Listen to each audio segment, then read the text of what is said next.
Welcome to the Wildly Optimized Wellness Podcast. I am your host, Torea Rodriguez, and I'm joined by the lovely co-host, Evie Tackett. Both of us are functional diagnostic nutrition practitioners, and we love working with women from all over the world through our virtual programs, helping women not only feel better, but actually achieve that vibrant, no-holds-barred version of themselves they've been missing for a long time.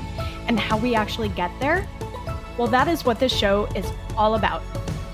Now, please keep in mind that this podcast is created for educational purposes only and should never be used as a replacement for medical diagnosis or treatment. And if you like what you hear today, we would love for you to hit that follow button, leave a review in Apple Podcast, share with your friends, and keep coming back for more. Let's start today's adventure, shall we?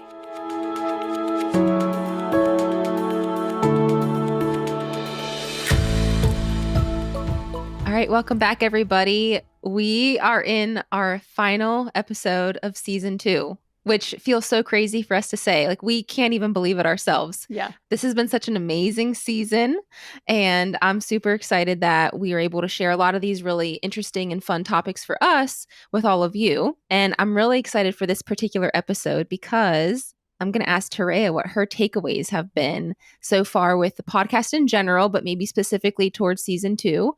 You know, last episode, I shared my takeaways and what has really stuck with me and been influential for me. So I thought it'd be good if Torea got a turn to share hers as well. Yeah. So Torea, what are you thinking? How are you feeling, first of all? Last episode of season 2. I think we say this a lot of like, I can't believe we're here. And it's interesting because when you set out to do a podcast, at first, you're just like, well, I don't know what I'm going to talk about every week for, X weeks of the year. And how many of these are we going to do? And that kind of thing. So there's that self-doubt. But then all of a sudden, you find that you've got so many things you want to share, right? And so it does work out. But then, it just moves along so quickly. And I think it's a nice surprise, actually, each time we get to season end. It kind of feels like we're wrapping up a quarter of the year, because that's kind of how we designed it, is we wanted to do 10 weeks on and then have a few weeks break. And so it almost lines up with each quarter of the year. And here we are. We're recording. Today's date is June 6th. So we're recording in June. This will come out later, of course, but we're kind of in quarter 2 now. So it's kind of exciting. So yeah. And I love it. I want to interject. We are recording on your birthday. So happy birthday. It's my birthday. Yay. And I couldn't think of anything that I would want to do more but hanging out with my friend Evie, as well as, just doing something that I love to do. And I find that I love doing the podcast. So here we are. And it's such good timing that this is really for you to share what you've taken away. Like this is all about you. This is your day, your episode, all of that. Cool. Yeah. I think, just looking back at season 2 and all of the episodes that we recorded, there were definitely some of them that stood out. I think one of them was grounding, and I can't remember if it was season 1 or season 2. It must have been season 2. And grounding, I think it's been fun because it's a reminder for me. So each time we see somebody tag us on social media with their feet in the grass, like it just warms my heart so much. And it's a reminder for me to do it more. So as much as I get out in nature, I'm almost always with my shoes on, unless I'm getting into a stream or something. It's like I'm almost always with my shoes on and not touching the nature around me. So it's a great reminder for me to do that a little bit more in my life too. Yeah. But that was a good one. Presence, the one that we recorded with Mac. Yeah. That one was really great because it's still a hard thing to kind of describe how nature can have such a broad effect on people's mental health and physical health, emotional health, like all of it, all of the above, spiritual health, right? Yeah. There is somebody that I follow on social media. Her name is Melissa, right? Whole30 gal. Yeah. Melissa. Yeah, Melissa. Yeah. She calls it her church. Right? Nature is her church. Like she'll talk about being at Sunday church and post these pictures of being in these beautiful canyons in Utah and that kind of thing. And that's kind of how it is for me, is being out in nature is that way. And I think one thing that has been kind of a really great thing from the pandemic, right? If we're going to find any pros to the pandemic that we all just went through and are going through, is that when we were experiencing lockdown here in the United States, all of a sudden people couldn't fly to travel, people couldn't stay in Airbnbs. So they turned to being in the outdoors. And there's a lot of people now that are starting to get to experience the outdoors in that way. And I love it. And maybe in season 3, we can talk about how to take care of our outdoor places so that they don't get trashed, because we do see a little bit of that too. But I think this is part of why people have continued to do it. So now that our lockdowns are not as prevalent here in the United States, at least right now, we still see in the outdoor industry anyway, we still see a lot of people continuing that tradition of recreating outdoors. And so I can only imagine that one of the benefits that they got, unbeknownst to them, is this concept of presence that we had in that conversation with Mac. Yeah, I think it was really helpful for people to learn to slow down. And Mm-hmm. I mean, really, because at least here in Cincinnati, when all of that happened and everything shut down, I mean, my street was full of people walking, and it was like the kids were at the basketball courts and like the families were riding their bikes. And I was like, where do these People were people live in my outside. neighborhood? Like, Mm-hmm. I mean, I know these houses are full, but like, where have these people been? Yeah. And so it was really interesting. And I've seen it continue, right? After dinner, you'll see a bunch of people out walking, you'll see kids out riding bikes. Yeah. And I'm like, this is a benefit to that. And, you know, it takes some bad things like that to happen. Sometimes we need a crisis or a chaos, but I do think that's been beneficial for people, and they're realizing, and like you said, maybe they don't know what they're gaining. Maybe they don't know that's what it is, but they like the feeling of it. So they keep doing it. Absolutely. I think, it's been interesting just to see the ripple effect in different industries, like the cycling industry. It's hard to find a bike right now because so many people bought bikes to be able to be outside and enjoy the outdoors. And same kind of thing with camping and, just getting out and doing hiking, like whatever that looks like. I think sometimes, and you and I know this from, healing and doing mindset work and, talking about all of the language and beliefs and all of that stuff too, that we need a interrupt, some kind of pattern interrupt to be able to change behavior. And in a lot of ways, the pandemic was a pattern interrupt for us, at least the lockdowns, right? Because we're still going through the pandemic. I don't want to talk about it as if it's over, because it's not. But, we needed that pattern interrupt to be able to reconnect with the outdoors at some level. And for some people, it was as simple as walking around the block. And I think it's great. Yeah, I love how you said that, of sometimes we need an interrupt in our pattern to change, because that's very true. Even just, I mean, I think of certain things in life, like these big life changes that maybe happened after a gigantic crisis, like I said, or some sort of really stressful event. It's like, well, maybe that had to happen because things needed to change and I wasn't going to change otherwise. So I love how you phrased it in that way. Yeah, it's interesting because I recently did some training in Dallas to learn neurolinguistic programming, and I'm sure we'll talk more about that specifically in season 3 too, because wow, that is some cool stuff. Please. And so, but one of the things we talked about a lot is a pattern interrupt. Sometimes in order to change habits, or, when we're talking about neurology, right, change the neural pathways that have been formed, right? In order to do that, you need a pattern interrupt. So somebody who's very, very good at this is Tony Robbins. Have you seen his documentary called I'm Not Your Guru? Have you seen that? No. It's a great documentary, by the way. So, go check it out. But in that, he demonstrates a pattern interrupt. So he's coaching somebody live in the audience, and this gentleman is like in his stuff, like literally in his like meltdown. And all of a sudden, Tony Robbins like asks him about his red sneakers that he's wearing. And he's like, what? It was so random, right? But that pattern interrupt is done specifically so that we can change the neural pathway and start rebuilding a new one. It's really a fascinating thing. And I kind of see the pandemic as doing that for a lot of us, actually. Yeah, well, I'm laughing because it sounds familiar, because and I'm sure we will talk about it in the next season, but we've done this together, and you did that to me after everything we did. You'd ask me a random question like, oh, what does your candle smell like? Or what bird is that outside? And I'm like, what? And then I was like, oh, she interrupted me from going down this pathway or ruminating on whatever I might be ruminating on. So that's really funny. I do have a question about the presence for you, because you I mean, you live in California right now, you're in Oregon, like you're always surrounded by nature. So Try to be. does it become like second nature, or does it become background to you because oh, there's the beach, but I always see the beach every day. Whereas when I see the beach, I'm like, oh my goodness, this is glorious. Like the earth is amazing. Like this is wonderful because I don't see it all the time. Yeah. So do you feel like there's not a staleness, but kind of like that you experience since you are exposed to it so That is frequently? such a great question. And I think that that is something that can happen to anybody with anything, right? Is we Yeah, become true. complacent or we become numb to something around us. Because I've lived, gosh, I've lived in California a long time, but I have lived in coastal communities a number of times in California, not the whole time, but a number of times. And one of the first times, I mean, beautiful beaches, warm water, right down in San Diego, down in Encinitas. And I could have gone to the beach every single day. Did I?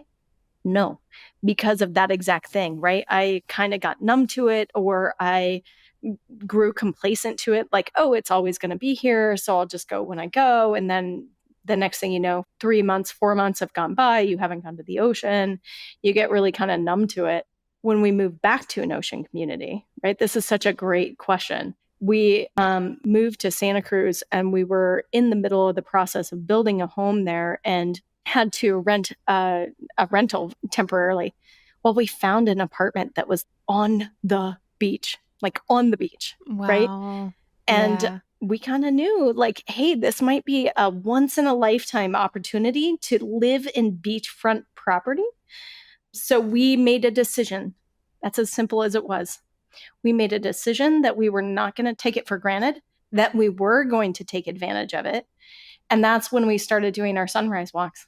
That's when I started, was when we lived in that apartment, Wow. because I wanted to see the sunrise on the beach every day that we were there. And it turns out we were there for a full year. And that completely changed, my relationship to sunrise, circadian rhythm, and all of those things that we talked about in season one. So that is, to answer your question, I think that it is about setting our intention and about making a decision what our relationship is going to be to the outdoors. Because most of us do live in an area where we have access to some kind of green space, like what Mac was talking about. Look at your Maps app. Look for green. If there's green, that's a park, that's an open space, that's national forest land, whatever it happens to be. It's just we need to make that decision and set that intention of actually taking advantage of it. Yeah. And I like the way that you put that because you're right. I mean, I have really great walking trails in my neighborhood. Is it the beach that I would prefer? No, but it's still nature and it still feels like a little bit of a respite. Mm-hmm. And so I like that you phrased it that it's about the relationship that we choose to have with Yeah. it. And if we're going to make it an intention to be a part of it. Because when I've been to Greece, the locals sometimes I think are just like they're just so used to they just drive by, they're running errands and they just walk by the beach or they drive by the beach. And when I walk by, I have these big heart eyes. I'm like the heart eye emoji, like, oh my goodness, look at the water. It's so beautiful. And the sand. And oh my gosh, the smells. Yeah.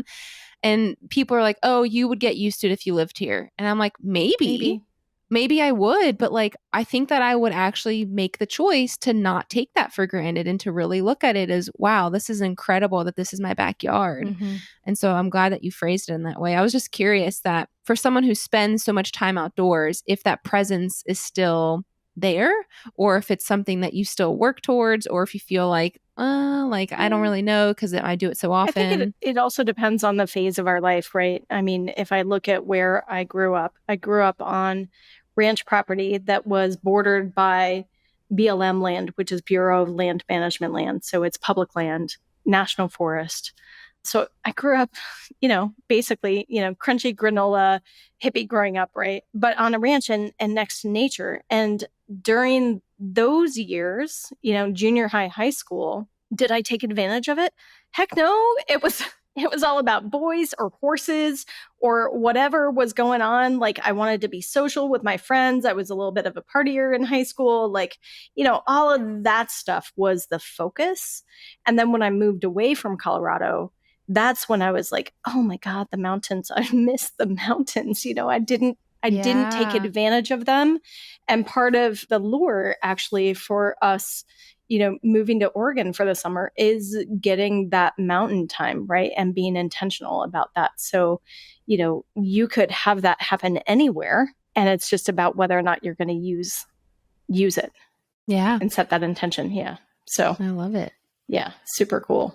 Yeah. So anything else about presents, or what other episodes or takeaways do you have for this season? I think just the sciencey geeky part of me really loved the conversation with Conrad on Full Spectrum Light. Like, I love having conversations like that because it just like blows my mind and feeds my need for details and more details, and I got to learn more. And so I think it was just a lot of fun because we talked about Full Spectrum Light a little bit in the circadian rhythm episode in season 1, but then we got to take like a PhD deep dive on Full Spectrum Light and how to replace it indoors and that kind of thing. And I'm definitely thinking about it because the lighting in this house we're going to have to do some lighting changes, but it's been interesting. I've been able to take some of those things. Like, I now know what a CRI value is on lights when I'm looking at indoor lighting. So that was a lot of fun. And then I think I just have to thank you, actually, because you were my inspiration for cold plunges and cold exposure. Yeah. And we can definitely talk about this for a bit, because once I saw you doing it, that inspired me to go for it. And now it's become such an addiction in a way. Like, I am constantly seeking out cold bodies of water, even if I have to pour myself a cold bath. So yeah, let's talk about cold exposure for a bit. Let's do it. Cause you talking about it, I have this craving all of a sudden. I'm like, I have to go get ice today. Yeah.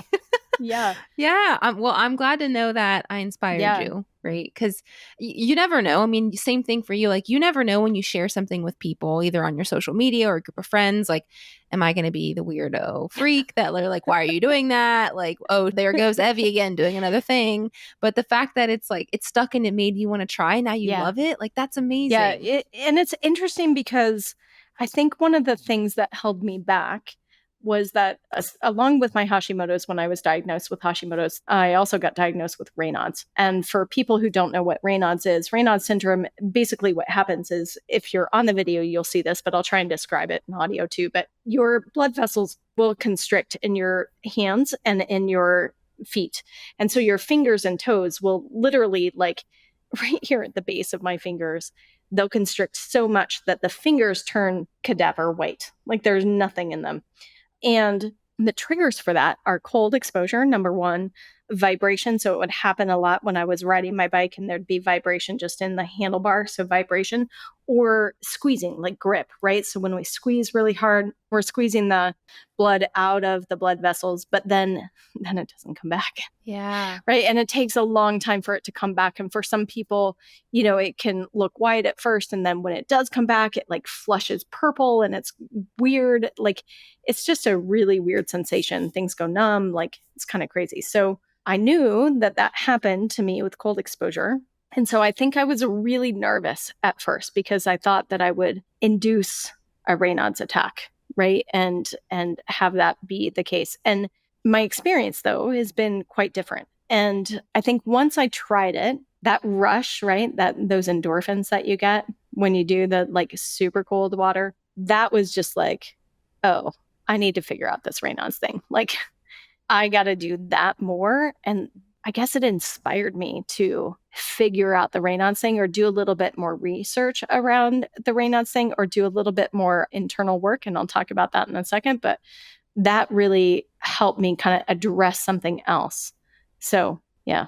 Yeah. I'm really glad that you tried it. And actually, I was telling you this before we recorded, but I have a friend of mine who has Raynaud's as well. And after listening to that episode, she actually tried it and she was like, I did okay. That's awesome. And so that's really good. That's great. Yeah. Yeah. I think at first, like, I would deliberately leave my hands, my feet out of the water just to like, okay, let's not turn into cadaver hands today. Right. And I started doing a little bit of research around Raynaud's and stumbled across a medical study that was done by a doctor who was in the Army, I believe, and it was in the 80s. So I just found an old PDF copy of this study. But basically, he talked about how he cured Raynaud's And I was like, this is interesting. How did they cure Raynaud's? Because there's so many different triggers and sources, and they don't really understand a lot of what brings it on. Stress brings it on. Is it autoimmune? Is it associated with autoimmune? All that stuff. But the way he did it was through operant conditioning, or Pavlov's dog, right? So you remember the whole like Pavlov's dog, they feed the dog the steak, they ring a bell, the dog salivates, and then finally they ring the bell and the Yes. dog salivates, but he gets no steak. Like basically what they've done is they've rewired the neurology for the dog so that there's a pathway that when the dog hears the bell, it triggers the saliva, right? I see this with Yeah. my dog. She does that. We've done all sorts of fun things with her triggering saliva. But anyway, I'm totally digressing. So they used operant conditioning to rewire the neural pathway in the brain for what these blood vessels do in response to cold or in response to heating up. So for me, I would come in from the cold and then it would happen. So it wouldn't happen in the cold, it would happen after I was warming up. So one thing that I did was work on keeping my hands warm while I was in the bath. So the way that I would do it is I would have a candle because, these cold plunge tubs, there's not a lot of like space for doing another. The doctor had this big like tub where he would keep people's hands in warm water while exposing them to the cold 5 times a day for like 2 weeks or whatever.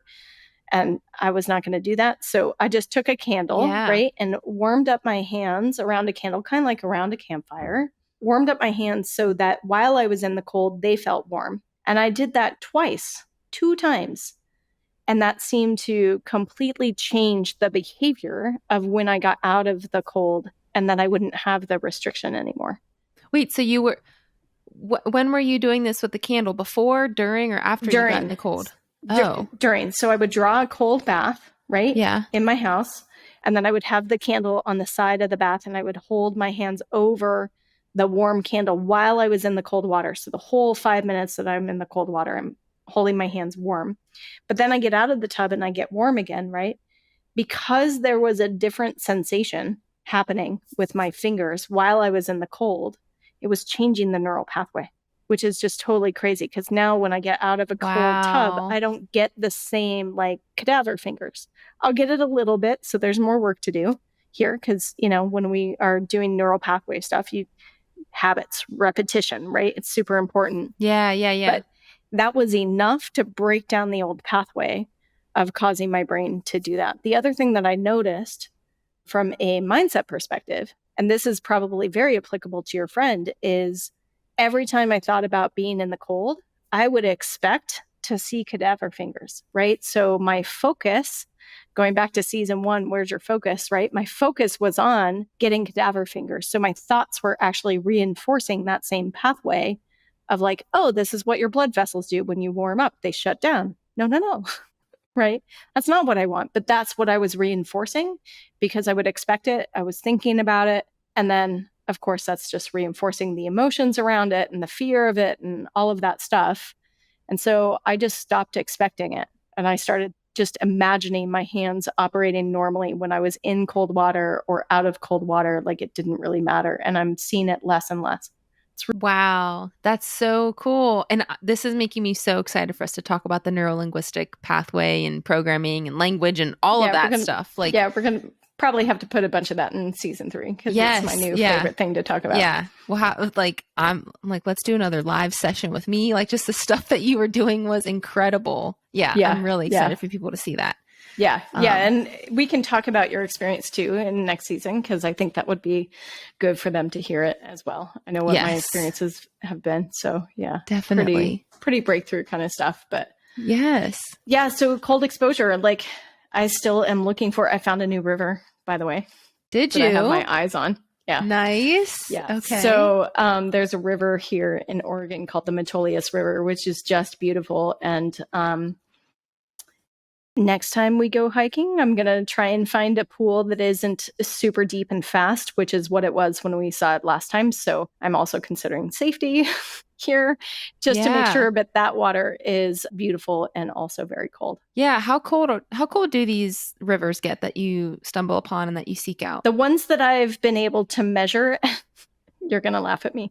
I just bought like a little mini thermometer that I can test water temperature with and keep on my backpack when I'm hiking.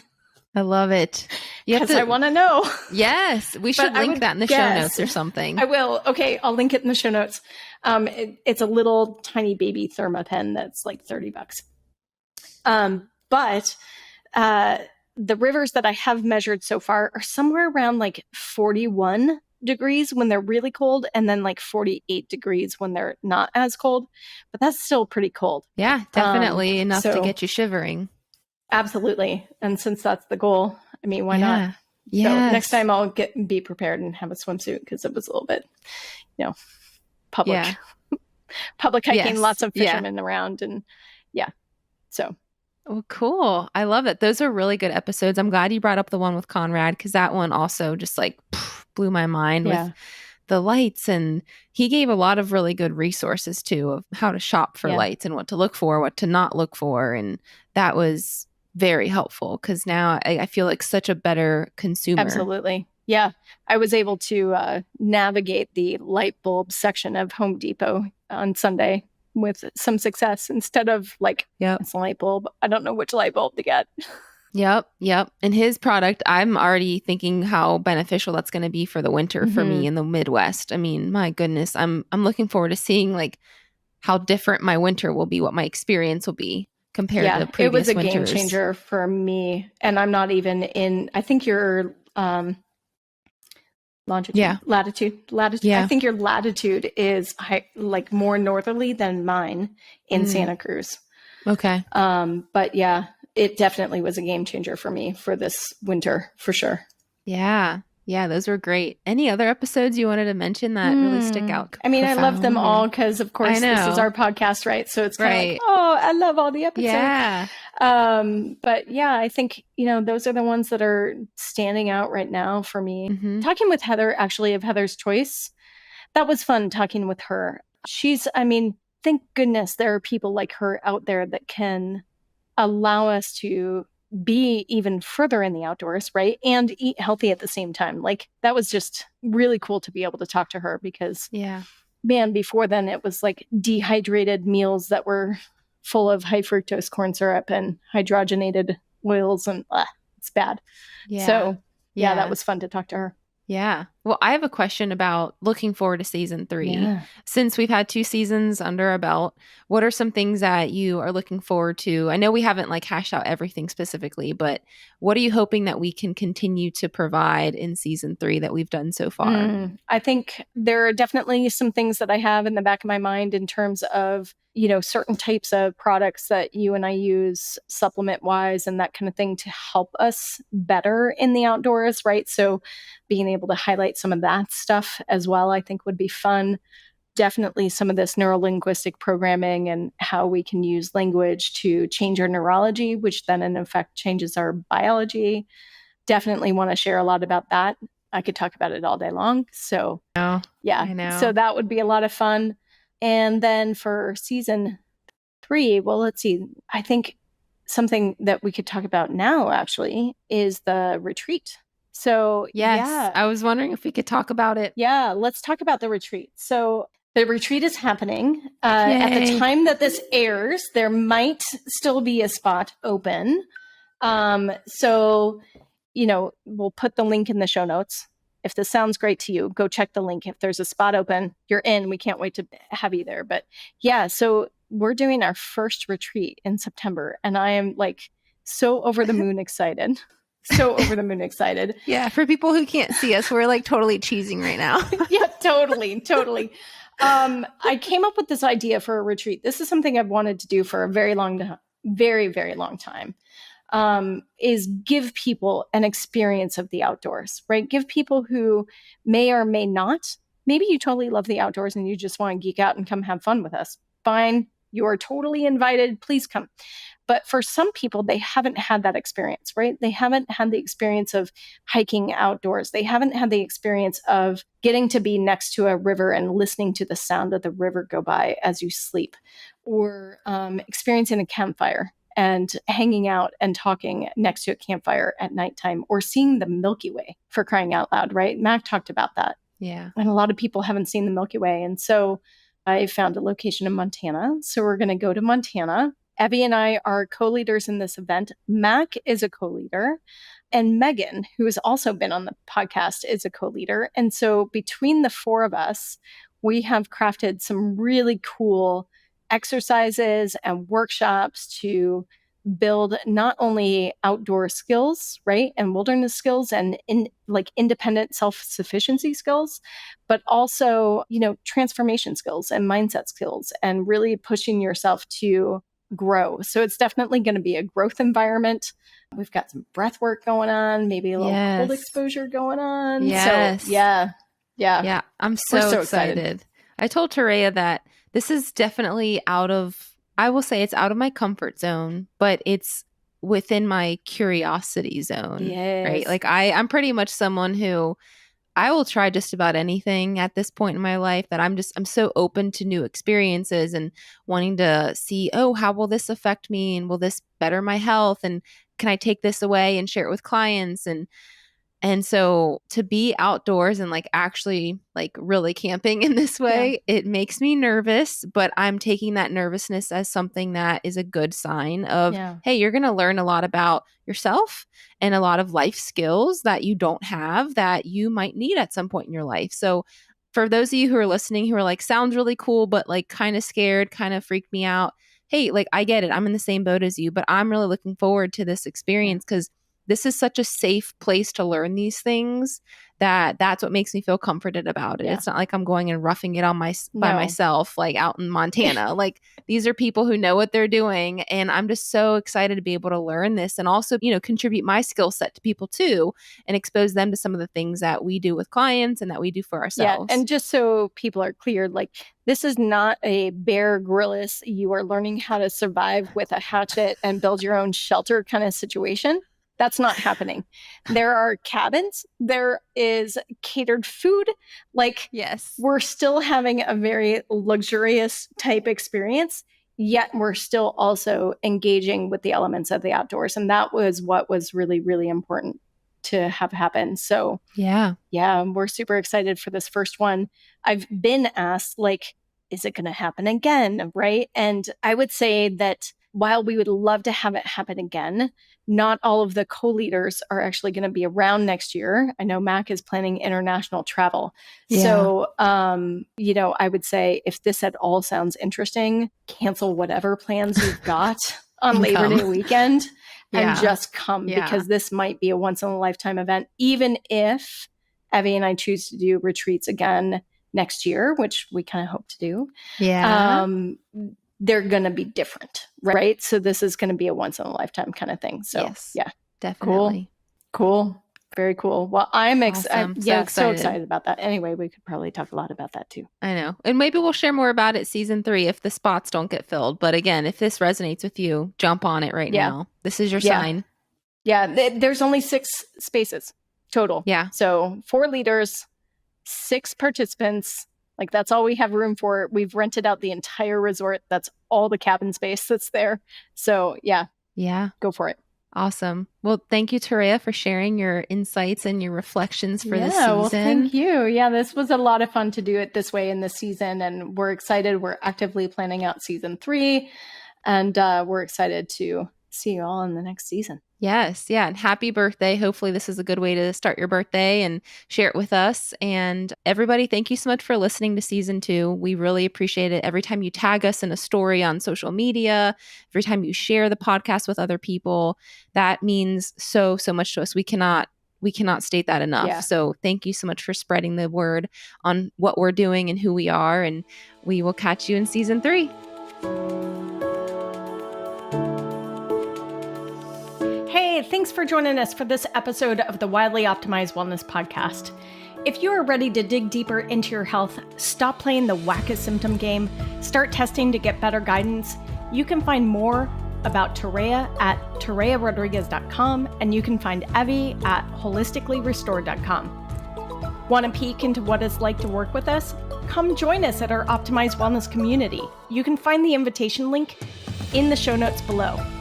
And if you have a question for the show, you can submit your question under the podcast section of torearodriguez.com.